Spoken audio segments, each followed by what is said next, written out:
Hello everyone, welcome back to another video. आज percentage की class 4 होने वाली है और इस क्लास में हम कुछ स्टेटमेंट देखेंगे परसेंटेज से रिलेटेड। उसके बाद उसके कुछ क्वेश्चन करेंगे। तो चलिए स्टार्ट करते हैं। अगर कोई संख्या 25% दे रखी है तो उसका मल्टीपल फैक्टर आप इजीली निकाल सकते हैं। कैसे निकाल रहे हैं? 1 + 25% करके इजीली निकाल लेते हैं। तो इसका मल्टीपल फैक्टर हो जाएगा 1.25, जैसा कि मैंने लास्ट वीडियो में मैंने बताया था। अगर आपने वो वीडियो नहीं देखी तो डिस्क्रिप्शन में लिंक रहेगा, वहाँ से देख सकते हैं। तो अगर यही नंबर, अगर कोई नंबर दिया हो परसेंट पॉइंट में या दशमलव में दिया हो तो उसका परसेंटेज, उसका मल्टीपल फैक्टर कैसे निकालेंगे, इस चीज़ को हम सीखेंगे इस वीडियो में। तो 6.25 अगर दिया है परसेंटेज में तो उसका मल्टीपल फैक्टर क्या रहेगा। तो इसका मल्टीपल फैक्टर निकालने से सबसे पहले इसकी आपको फ्रैक्शन वैल्यू पता होनी चाहिए। तो फ्रैक्शन वैल्यू 6.25 परसेंटेज की कितनी होती है? 1/12। तो अब इस स्टेटमेंट का मतलब ये होता है कि अगर आप 12 का 6.25 परसेंटेज निकालते हैं तो वो 1 आता है। इस स्टेटमेंट का मतलब ये है कि अगर आप 12 का 6.25 परसेंटेज निकालते हैं तो 1 आता है। इसी प्रकार ये जो 25% है इसका फ्रैक्शन मान होता है 1/4। तो अगर आप 4 का 25% निकालते हैं तो 1 आता है। इस स्टेटमेंट का मतलब ये होता है। तो अगर किसी संख्या को 6.25 परसेंटेज बढ़ाया गया है तो इस संख्या का एक इनिशियल मान होगा और एक फाइनल मान होगा। एक इनिशियल मान होगा और एक फाइनल मान होगा। इनिशियल मान वो होगा जो बेस वैल्यू होगी। तो यहाँ पे बेस क्या है? 12 है, तो 12 इनिशियल मान हो जाएगा। 12 का 6.25% बढ़ाया गया तो 1 आया। तो 12 से बढ़ के फाइनल वैल्यू कितनी हो गई? 1 बढ़ी है और 12 इनिशियल में थी तो 12 से बढ़ के कितनी हो गई? 13। तो रेशियो मिल गया। अब इसका मल्टीपल फैक्टर इजीली निकाल सकते हैं। कितना आ जाएगा मल्टीपल फैक्टर? ये कितने गुना, जितने गुना होगा वही उसका मल्टीपल फैक्टर। ये इसका मल्टीपल फैक्टर, यही आंसर आ जाएगा। मल्टीपल फैक्टर हमें निकालना था जो इसका आंसर होगा।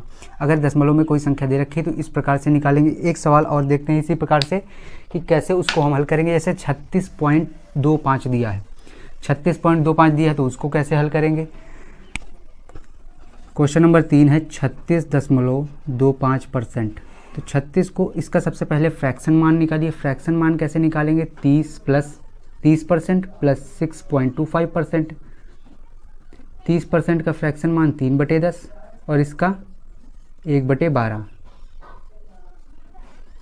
एलसीएम लोगे तो कितना आ जाएगा? 60। 10 छक्के 60, 6 त्रिके 18, 5 18 5 23/60। ये होगा इसका मान। तो ये किसके बराबर है? ये किसका फ्रैक्शन मान है? 36.25 का। तो ये अगर 60 का 36.25 निकाला जा रहा है तो कितना आ रहा है? 23।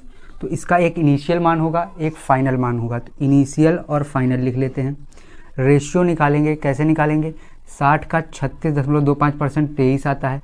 इनिशियल नंबर क्या था? 60। ये संख्या को बढ़ाया गया है। 60 इनिशियल नंबर था। 60 का जब आपने 36.25% निकाला तो 23 मिला और बढ़ाया गया था। तो 60 से 23 बढ़ाएंगे, कितना हो जाएगा? 83। इसका क्या मिल जाएगा? Multiple factor. जितने गुना होगा वही मल्टीपल फैक्टर रहेगा। तो ये आपका आंसर हो जाएगा। मल्टीपल फैक्टर इससे इस प्रकार से निकालेंगे जब दशमलव में संख्याएं दे रखी होंगी। तो अभी तक जितनी भी चीज़ें मैंने बताई, आई होप आप सभी लोगों को क्लियर हो गई होंगी। अब क्वेश्चन की ओर बढ़ेंगे। पहला क्वेश्चन आपको स्क्रीन पर भी दिख रहा होगा, यहाँ पर मैंने लिख भी रखा है। अगर a का b% 70 है तो a का b% निकालेंगे तो कितने के बराबर है? 70 के बराबर है। और उसी प्रकार से c का b% कितना है? 630 है। c का b% कितना है? 630।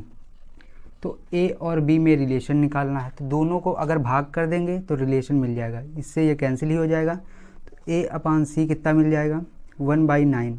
इसको आप मेंटली भी सॉल्व कर सकते थे। 9a बराबर c, ये इसमें रिलेशन हो जाएगा। उसके बाद नेक्स्ट क्वेश्चन की रखी होंगी। क्वेश्चन नंबर 2 है। आज के क्वेश्चन का जितने भी मैंने क्वेश्चन आज कराए आप सभी लोगों को समझ में आए होंगे। ये क्वेश्चन नंबर 2 है। क्वेश्चन नंबर 2 में क्या कहा है? इसको आपको बस मल्टीप्लाई करना है, जस्ट आपको सॉल्व करना रहेगा। बस इजी आपको आंसर मिल जाएगा इजी से। ये इससे कट जाएगा, ये परसेंटेज इससे चला जाएगा, यानी ये इससे 3 बार में चला जाएगा। इससे ये 0 कट जाएगा, इससे ये 0 कट जाएगा। अब बचा ऊपर कितना? 5 × 3 × 20% × 12। अब नीचे कितना बचा? 4 × 9, 4 5 20, 3 3 9, 3 4 12।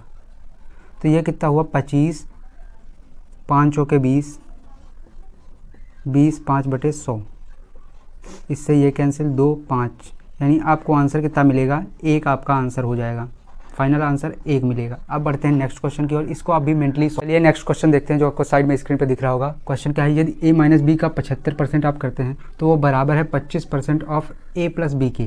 ठीक है, तो b बराबर a का k%, तो k का 12.5% का मान निकालना है, यानी k का अगर आपको मान मिल रहा है तो आप उसका 12.5% निकाल देंगे, बस आपको आंसर मिलेगा। तो यहाँ से a और b के जो पदों में एक रिलेशन निकालना पड़ेगा, तो यहाँ से ये इससे कैंसिल हो जाएगा, ये 3 बार में कैंसिल हो जाएगा, यानी 3a minus 3b is equal to a plus B. यहाँ से ये इधर आएगा 2a बराबर 4b, a बराबर 2b मिल जाएगा, a के टर्म में मिल गया। अब इसको ये इस रिलेशन में रख देंगे तो b बराबर 2b का k% निकालना था, तो k% का मतलब k/100, इससे b से ये कैंसिल, ये 550 हो गया। तो k बराबर 50, अब 50 k का मान मिल गया और k ही का 12.5% निकालना था, तो k का मान 50 है, 50 का 12.5% कितना होगा, 12.5% का फ्रैक्शन मान 1/8 कितना हो जाएगा, 25/4%, 25/4 आपको आंसर का, परसेंट नहीं होगा, 25/4 आंसर रहेगा। तो इस वीडियो में जितनी भी बातें बताई, आई होप आप सभी लोगों को क्लियर हो गई होंगी। तो मिलेंगे किसी अगले वीडियो में, तब तक के लिए पढ़ाई करते रहें। All the very best.